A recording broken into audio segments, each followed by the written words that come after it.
Okay, dear students, now I'll discuss the properties of cathode ray. The previous lecture we have discussed about the discovery of cathode ray as well as discovery of electron. Now in this lecture I'll discuss the properties of cathode rays. The first properties, that is cathode ray travels in a straight line. So how to observe that something is moving in a straight line? If something has to move in a straight line, then it will cause two things. If you put some obstruction in the path of a particular thing, then it will collide if with the obstruction and produces a shadow. Just like the sunlight is coming straight to us, so if there is obstruction in between, it causes shadow. So with this we understand that the sun rays are coming to us in a straight path. So same type of observation will make here. So that is why what we do, this is your cathode ray, this is your cathode gas discharge tube, which we have discussed earlier. In this case we have made some modification here. This is the discharge tube, glass discharge tube. This is your cathode, which is round in shape, but in case here the anode, we have given some special shape to the anode. We have given some special shape to the anode. We are not putting it as a round only, and behind that we put a screen over that behind the anode. Same thing. Now the high voltage is passed through it. What we observe, that the over the screen we get a shadow of this anode. We get a shadow of this anode. Shadow is only possible if certain thing moves in a straight line. So with this experiment we can say that cathode rays moves in a straight line, and that is why it produces shadow. So with this experiment we know that cathode ray travels in a straight line. Okay. Now the second property we will see, that is the heating effect. Heating effect. So we have put a obstruction here, anode, and even we can put anything in between the cathode and anode also. If you put this anode a very fine plate, if you put anode like a very fine plate, you will find that after some time this anode get heated. This anode get heated. If you put a very fine, very fine like a structure, like a wrappers, you can say that if you put the foil like a structure over the anode, then after some time you will feel that this one get heated. Or we can put a foil in between this cathode and anode also, and after some time you will find that this foil get heated. So how is it possible? It is possible because these cathode rays are moving with a tremendous speed. Why it is moving with a tremendous speed? Because we put a very high voltage around 10,000 volts, and that 10,000 volt gives us a very high kinetic energy. What is cathode ray? This is a negative charge particles, and under the high potential difference around 10,000 volts, the gas present inside this gaseous tube get ionized. That means it loses electron, so it produces cations and the free electron. It produces cations and the free electron. So this free electron moves with a tremendous speed. This free electron moves with a tremendous speed and get collided with any obstruction put in between, and the kinetic energy gets converted into heat energy, and this kinetic energy gets converted into heat energy, and that is why it is heated. And it is so heated that if we put a very fine foil in between, it might get incandescence also. That means it will glow also, because initially it gets heated up, and after that, if we continue this experiment for some time, then after some time we will find that the foil which is put between the cathode and anode, that foil gets heated up, and later on it will become incandescence. That means it will get glow, because the kinetic energy get converted into heat energy, and this heat energy, if there is a piles of heat energy, that means lot of heat energy get collected over that substance, then it will become incandescence. So kinetic energy of the cathode ray makes a foil incandense and become heated. Okay. So this is the second property. Now I will discuss the third property. Cathode ray consists of material particle. Cathode ray consists of material particle. That means some mass is there. Cathode ray have some mass in it. Okay. It is only possible if some moving body is placed as a obstruction in the path of the cathode ray, and if this cathode ray is able to move it, then definitely we will say that it is a material particle. So we have carried out this experiment. What is this? This is the cathode ray experiment. This is a glass tube. This is the cathode. This one is anode. Between the cathode and anode, we have put a paddle wheel, light paddle wheel. Light means very, very low mass, very, very low mass. The mass, any paddle which have negligible mass actually, such kind of paddle wheels are put over here. So when we supply electrical energy to this, so electron will start coming from this cathode, and it will get collide with this, and when it collide, it will start moving like this. Due to the collision, there will be a pressure, and with that pressure it will start moving like this. It will start moving like this. It will start moving like this. So how come this movement come? That means some material particles came over this paddle wheel and pushed them to move. So it proved that cathode ray has got material particle behavior. So this is the third property we have discussed. Now I will discuss the another. Now the effect of the electric field. Effect of the electric field, that when we put cathode ray in an electric field, then what will happen? So when electric field is applied to the stream of the cathode rays, then it get deflected towards the positive plate. It get deflected towards the positive plate. So something is get attracted or deflected towards the positive plate, that means it must be negatively charged, because only negatively charged things get attracted towards the positive plate, or it can get attracted and moved toward the positive plate, or it can deflected towards the positive plate. It is only possible if it is negatively charged. So in this way you can say cathode rays are negatively charged. We can see the experiment here. You can see this experiment here. This is the gas discharge tube. This is your cathode, evacuating pump, fluorescent screen. Fluorescent screen is taken so that it can get glow when the cathode rays strikes over this surface.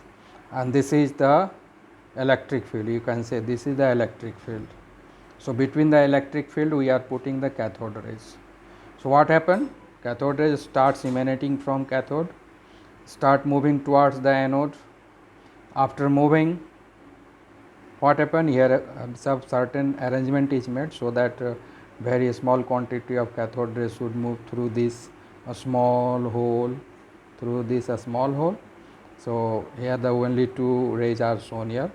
So these two rays moves away from this, moves in front direction, and it is moving towards the towards this electric field, and this electric field is applied perpendicular to the path of the cathode.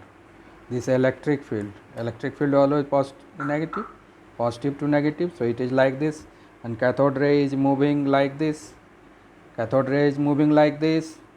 and this is the direction of the electric field. So both are perpendicular to one another. So in this way we can say that we have applied the electric field perpendicular to the path of the cathode ray, and we can observe that this cathode ray deflect towards the positive plate. This cathode ray deflect towards the positive rays, and we get glow here. So glow here, it is not glowing here, but it is glowing here. It is not glowing here, but it is glowing here.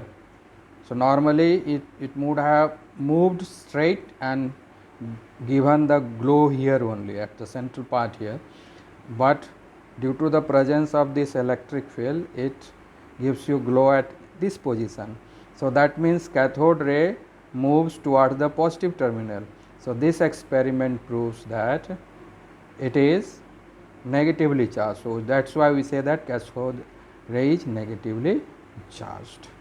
So I have understood. Okay. Now next is, so we have understood the effect of electric field. Now we will see the effect of magnetic field.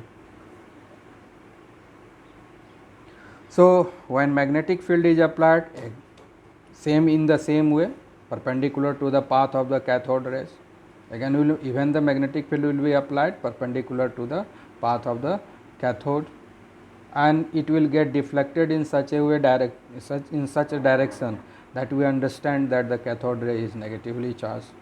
So that means it will deflect in those direction which gives us that it is negatively charged only. Okay. So now we'll see the experiment here. Now you can see here, this is your cathode ray. This is your cathode ray experiment, in which this is a glass tube. This is the cathode rays emanating, and you can see this is a U type. This is called horseshoe magnet, south pole, north pole. Now south pole and north pole, and you have studied. So this is the direction of the magnetic field, north to south. You have studied in class 10.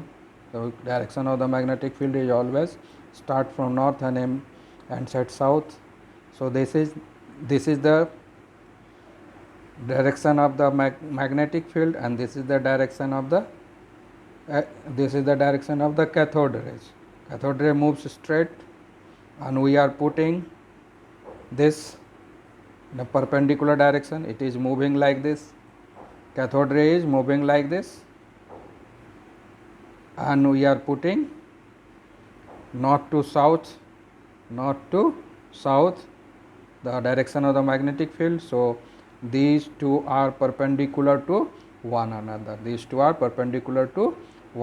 So we are putting magnetic field perpendicular to the direction of the cathode ray, and then we'll observe the glow at fluorescent screen. We find that this cathode ray bends downwards. This type of deflection is only possible if the negative current is flowing through this magnetic field. If the positive current flow through this, then it could have given glow here, but this cathode ray gives the glow at this bottom position. So this is only possible if the cathode ray is negatively charged, and if it would have positively charged, then it would have deflected in like this and could have given the glow at this position. But we are getting the glow at this position, so it proves that it is negatively charged.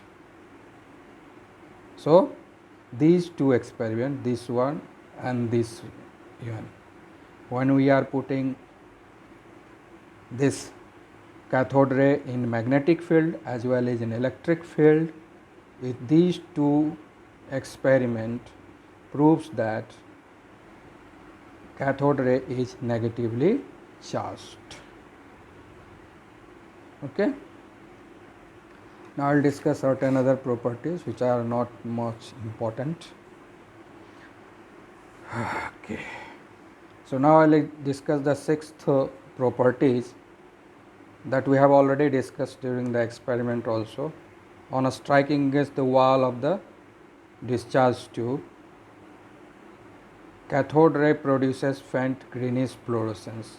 We have already discussed that the cathode ray get collide with the wall of the container of this glass tube and produces a fluorescence generally which are in faint greenish color, and it is only possible when it collides with the wall.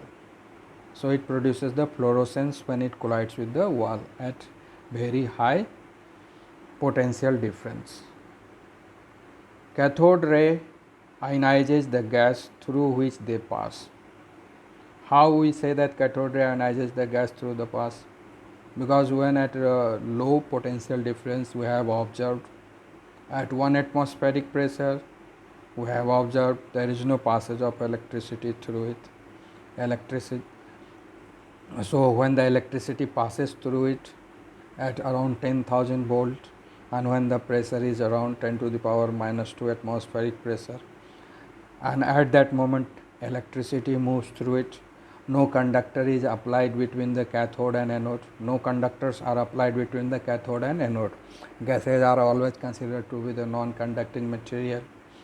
So between the cathode and anode only gases are there, but the electricity starts flowing through it. So it is only possible when this gaseous particle undergoes ionization. How it undergoes ionization? Under very high potential difference that gives the high energy. Due to the high energy, each and every gaseous particle will lose electron and it will form a cation as well as lot of electrons into it, and these electrons are around massless thing. Due to high energy it moves with a tremendous speed, and that's why we say that cathode ray ionizes the gas, because until unless gas is ionized there will be no passage of electricity through it. We can discuss the another thing.